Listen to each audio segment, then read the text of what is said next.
21 તારીખે ગત 21 તારીખે જેપી રોડ પોલીસ સ્ટેશનની અંદર આ ગુના દાખલ કરવામાં આવેલો. તો એ ગુનાની જે ઇન્વેસ્ટિગેશન ઓફિસર હોય એ જે આરોપી પકડાયેલા હતા, ચીટિંગનો ગુનો હતો બેઝિકલી.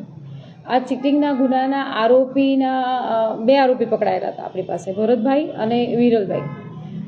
ઉપરાંત બીજા ઘણા બધા અન્ય આરોપી હતા, એમની તપાસ ચાલતી હતી. આના ક્યાં છે એની શોધખોળ દરમિયાન જે લગભગ 7-8 આરોપી હતા એમાંથી રાજવીર પરીખ ઉર્ફે ઇલિયાસ અજમેરી કરીને જે આરોપી છે એની પણ એ મુખ્ય સૂત્રધાર છે. તો એ મુખ્ય સૂત્રધારના ઘરની ઝડપી ચાલતી હતી, એના પરિવારના માણસોની પૂછપરછ ચાલતી હતી. એ દરમિયાન અમને ધ્યાને આવ્યું કે એણે કોઈક મુદ્દામાલ આ ગુનાને લગતો અથવા તો એની પાસે જે પણ આ બધા જે આ ગુનાહી પ્રવૃત્તિ કરી છે એને લગતી કોઈક એના ડોક્યુમેન્ટ્સ એણે એના ભાઈના ઘરે મોકલ્યા છે. એટલે આ ઇલિયાસ અજમેરી જે મુખ્ય આરોપી છે એનો ભાઈ છે ઇદ્રીસ અજમેરી. ઇદ્રીસ અજમેરીના ઘરે આણે જે પણ મુદ્દામાલ સંતાડ્યો હતો જે ગુનાના કામે છે એ પોલીસને ધ્યાને આવતા એના સર્ચ એન્ડ સીઝર ઓપરેશનની અંદર અમારે ધ્યાને આવ્યું.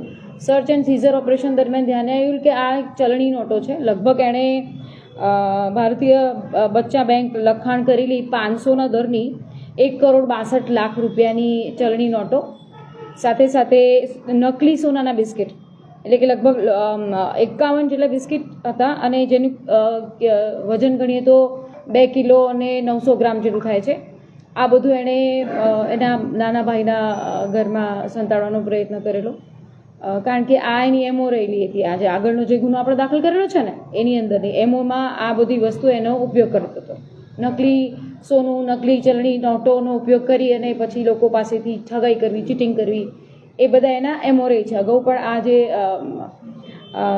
ઇલિયાસ અજમેરી છે એના વિરોધમાં ગુનાઓ દાખલ થયેલા છે. આ એક નવો ગુનો અમારા ધ્યાને આવતો દાખલ કર્યો છે અને એની આ સર્ચ એન્ડ સીઝર ઓપરેશન હતી એની અંદર અમારે આ ઘટના ધ્યાને આવી છે, એટલે અમે આ મુદ્દામાલ પણ સીઝ કર્યો છે. ઇલિયાસ અને ઇદ્રીસ વિરુદ્ધ અગાઉ કેટલા ગુનાઓ દાખલ થયેલા છે? ઇલિયાસ અને ઇદ્રીસ વિરુદ્ધમાં લગભગ 5 ગુનાનો અત્યારે હાલ મારી પાસે ડિટેલ આવેલી છે. એટલે એના ભાઈના નહીં, ઇલિયાસના વિરુદ્ધના ગુનાઓ. કેટલી ફરિયાદો નોંધાયેલી છે કે આ પ્રકારે એમની સાથે ચીટિંગ કરવામાં આવી, એમણે કોઈની સાથે ચીટિંગ કરવી આવી, કેટલી ફરિયાદ? એ આગળ પોલીસ તપાસ કરી રહી છે, કયા કયા પ્રકારના આના ગુના નોંધવામાં આવેલા હતા, કઈ કઈ એમો હતી. હા, એની એમોની અંદર એ નકલી પોલીસ તરીકેની ઓળખાણ આપીને પણ એ માણસો સાથે ચીટિંગ કરે છે. એ નકલી સોનું, નકલી નોટો બતાવીને પણ એ ચીટિંગ કરે છે. એના ઘણી બધી એમો રહેલી છે. ઇદ્રીસને અત્યારે હાલ પૂછપરછ ચાલી રહી છે. એનું શું ઇન્વોલ્વમેન્ટ છે, એનો શું રોલ છે, આ જે ગુનો નોંધાયો છે એમાં એણે શું શું કર્યું છે, અગાઉ કોઈ ગુનામાં એણે એના ભાઈને સાથ આપ્યો છે કે નથી આપ્યો, એની તપાસ પોલીસ કરી રહી છે. એના એ બે સિવાય અન્ય કેટલા લોકો આની સાથે સંડોવાયેલા છે ને એ લોકો દ્વારા લોકોને ઠગવાની કામગીરી કરી છે?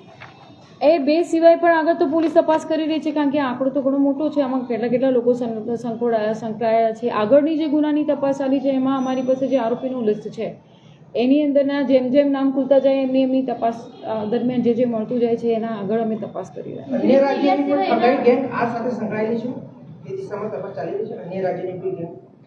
હા, એ દિશામાં પણ તપાસ ચાલી રહી છે કે આ એની ઠગાઈની એમો શું છે, એ ક્યાં ક્યાં ઓપરેટ કરતા હતા, કારણ કે આગળની તપાસમાં એ મહારાષ્ટ્ર બોર્ડરમાં જઈને આવી રીતે નકલી પોલીસ છે એવી રીતે તમને પકડી લેશે એમ ચીટિંગ કરતા હતા. તો એ આધારે બીજા કોઈ રાજ્યોમાં પણ એની સાથે કયા લોકો ઇન્વોલ્વ છે અમે આ પોલીસ તપાસ કરી રહી છે. એ તપાસ કરી રહ્યા છે આગળ, કારણ કે એમે 3-4 ગુનાનો તો ઇતિહાસ કાઢેલો છે. બીજા આખી જે કર્ણાટકથી લોકો એની સાથે એના વિશ્વાસમાં આવી ગયેલા હતા અને શું એમને શું પૈસા આપેલા, એટલે એ પણ ધીમે ધીમે આંકડા ખુલી રહ્યા છે. મેડમ, ફરિયાદીએ જે ફરિયાદ આપી છે તેમાં અકાપોળી બીજા વિસ્તારની ઓફિસ વિશે પણ જણાવ્યું છે, ત્યાં સર્ચ થયું છે, ત્યાંથી કંઈક મળી આવ્યું છે? હા, આજે જે મુખ્ય બે આરોપી આપણને જે મળે છે ને, વિરલ અને ભરત, એના સાથે રહીને મેં એમની જે ઓફિસો છે એની તો પણ તપાસ ચાલી રહી છે.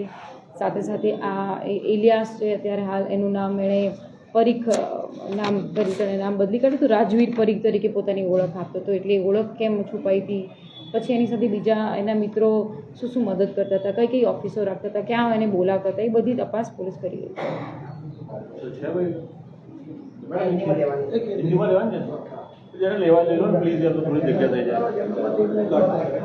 रीजनल मीडिया में